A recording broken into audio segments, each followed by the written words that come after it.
Hi guys, welcome back to my channel. You're watching Kel-Sei's Way TV and I am Kel-Sei and I'm back with another video. I'm gonna go ahead and just throw in a whole bunch of disclaimers. Yeah, it's dark.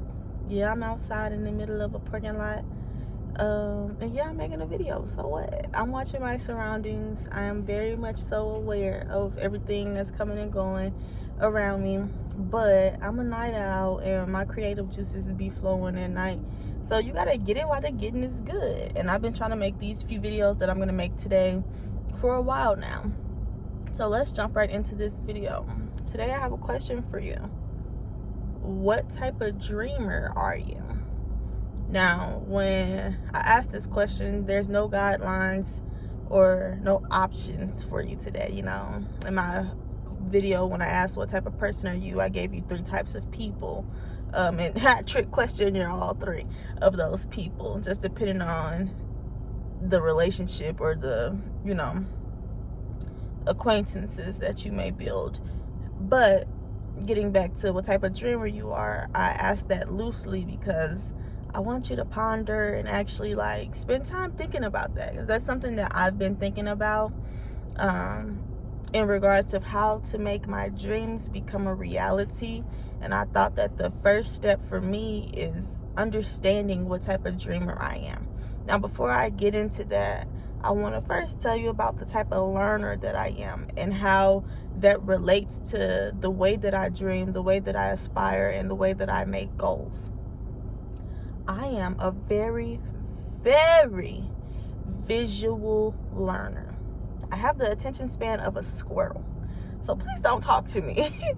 No, because I'm gonna tap in on the stuff that don't make no sense and don't have no type of importance. And everything that's important is gonna fall by the wayside, is going to hit the floor with me.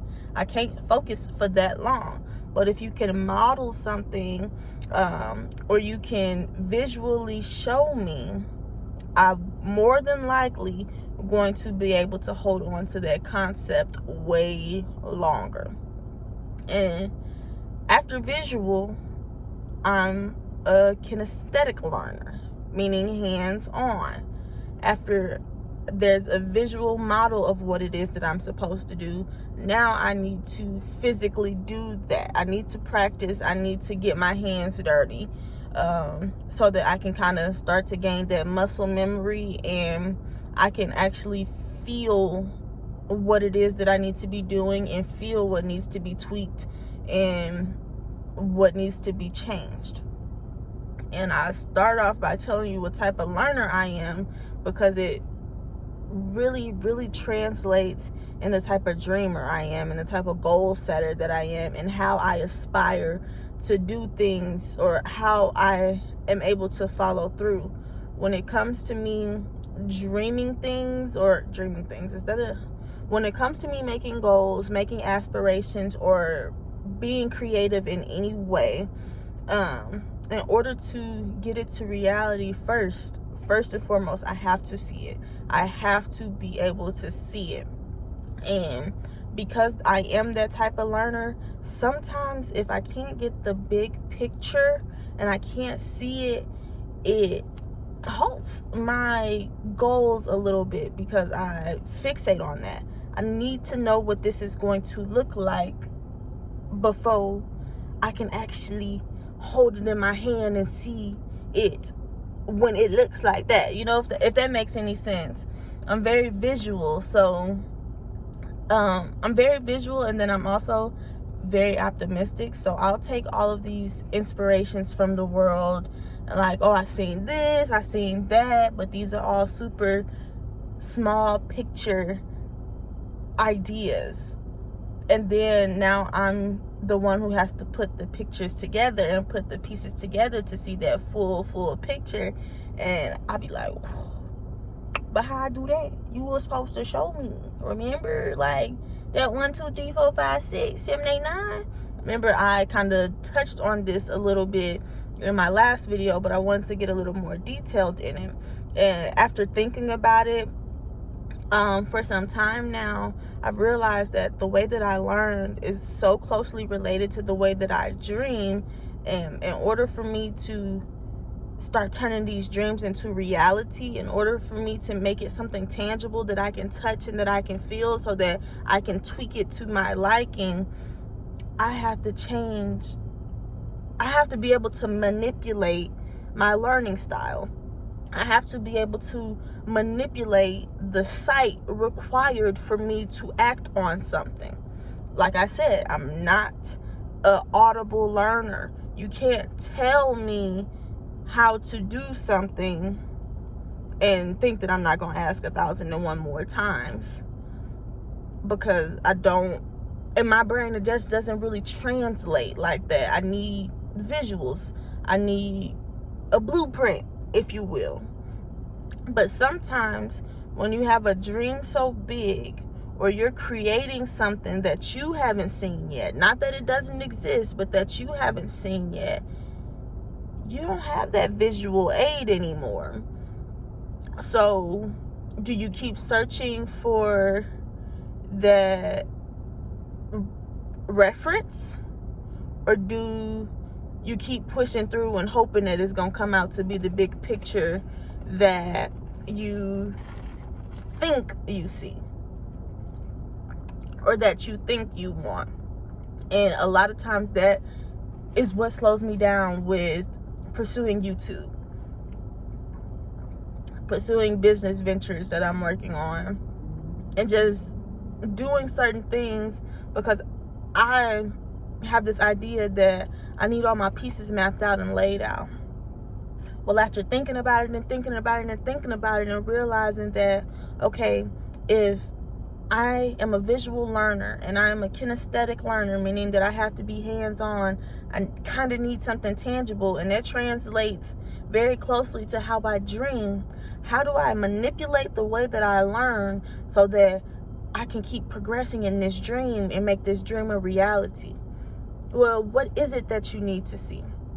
Do you need to see the big end picture, or do you need to see pieces of this puzzle in order to get to the big end picture? If I change my mindset less away from seeing what this will look like in the end, to seeing the small steps needed to get there, then we cooking with grease now. We got something going. Because at the end of the day, I gotta make a step.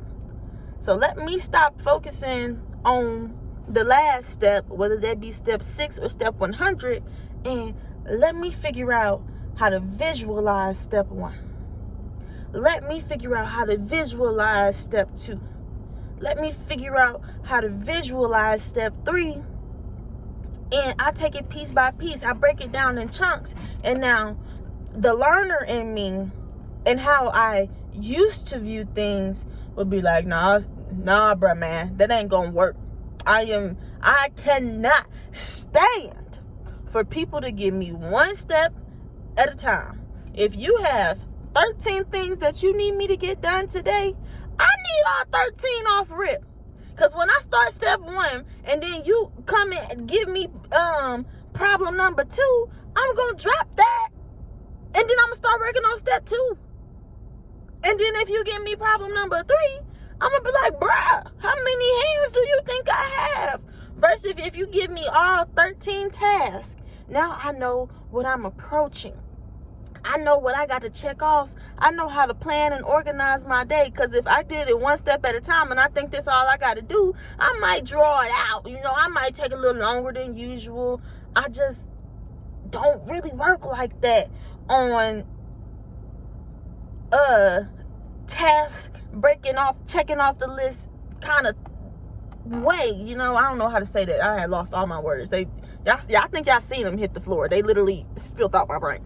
But when you are creating something not technically new, because somebody out there has probably done what I'm trying to do, but it's new to me, and when you're doing a task that you really don't know what you're doing, and because it's your idea and your thought process, can't nobody really give you a step-by-step tutorial on how to do it.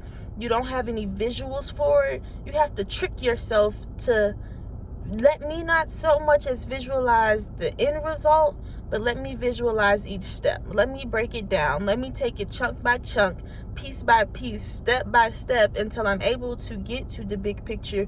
Because in the end, guess what you'll be able to see? The big picture, the final result, the big whoop-la. The whole world gonna be seeing it with you on your way there. But how do you manipulate that learning process that you've been in the cycle of doing for so long? You got 13 years of primary school, and then if you go on to continue your education, you are in this everlasting cycle of learning how you've been learning. And now you got to learn how to learn differently. And in translation, you got to learn how to dream differently and utilize your strengths and identify how you learn. But now you got to manipulate that learning curve to best fit your dreaming style, so that you don't stop dreaming when you hit a roadblock. You don't stop dreaming when that blueprint is not laid out for you anymore. And some of the things that I do to change my vision and change what it is that I feel like I need to see first is, okay, if you can't see this plan fold out because you got to kind of put a little more work into it. You got to do a lot of the behind the scenes work before the final video will be put out. Okay, what do you want from the video? What is the topic of the video? Or what do you want for this dream? What do you want to get out of this dream? One of the big things that I really, really want to come out of being able to run my business, to come out of being able to do a lot of the things that I want to do with my life, is to be able to purchase my home. Okay? I can go see that. There's plenty of new build neighborhoods popping up all over Phoenix. There's plenty of homes that I like the style of. Let me go look at those.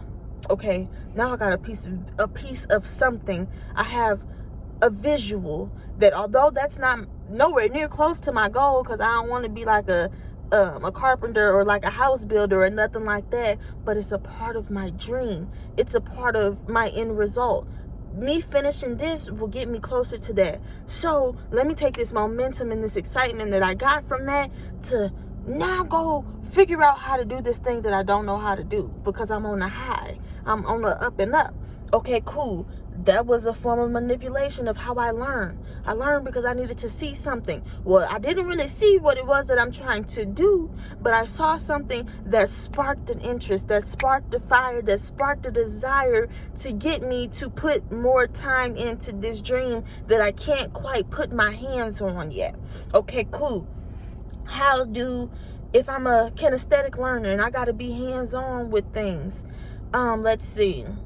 If a part of, hold on, somebody pulling up next to me, my bad.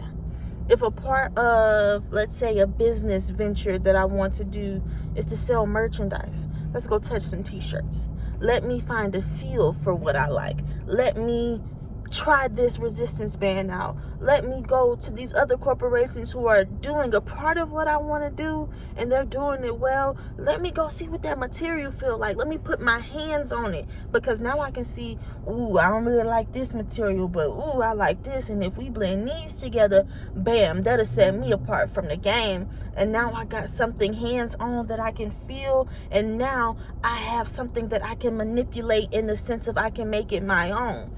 All of these different inspirations will lead me to finding those steps and those missing pieces of the image that I can't quite see yet. So when you ask yourself, what type of dreamer are you? Think about the type of learner that you are. How do you learn best? And what type of environments do you learn best? For me, creatively, I've been doing my best filming in my car. I don't even be in the K studios anymore, because honestly I don't like how it is, so it doesn't give me the desire to film there. So because I do get a better quality and a better production in that room that I typically used to film in, because I don't like it anymore, do I stop filming, or do I find another tangible that works for me?